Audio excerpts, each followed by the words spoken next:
প্রিয় দর্শক আসসালামু আলাইকুম। দর্শক আপনাদের প্রীতি ও শুভেচ্ছা জানিয়ে শুরু করছি নতুন একটি ভিডিও। তো দর্শক আজকে আমরা এক অসহায় মেয়ের গল্প তুলে ধরব, যার নাম হচ্ছে তানিয়া। তানিয়ার জীবনে খুবই কষ্ট দুঃসময় চলতেছে তানিয়ার, কারণ তার ছোটোবেলা বাবাটা মারা যায়। তো মা আরেকটি জায়গায় বিয়ে করে, তো বিয়ে করার পর তার আর কোনো খোঁজ খবর নেয় না। তো তানিয়া তার ফুপুর কাছে থাকে, ফুপুর কাছে বড় হয়েছে, লালন পালন করেছে ফুপু। কিন্তু ফুপু তার মার মতো হয় না।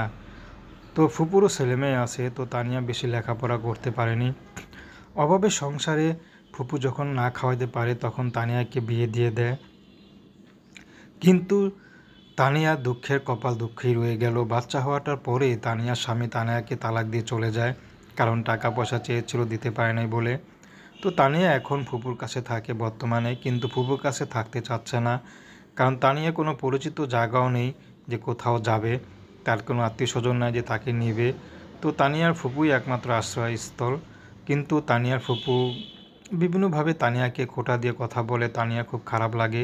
তো তানিয়া চাচ্ছে যদি ভালো একজন মানুষ পায়, সে যদি তাকে বিয়ে শাদী করতে চায়, সে যেমনই মনে মানুষ হোক, যেমনই চেহারা হোক, তানিয়া তাকে বিয়ে শাদী করবে। তার ঘরে যদি বউ বাচ্চা থাকে তারপরও সমস্যা নেই। তানিয়া বাচ্চা নিয়ে খুব কষ্ট করতেছে, তানিয়া কোথায় যাবে? তানিয়া বিয়ে হলো, তানিয়া দেখতে মাশাআল্লাহ বেশ সুন্দরী। তো এই জন্য তানিয়া কখনো কোথাও একা ঘর নিয়ে থাকে না।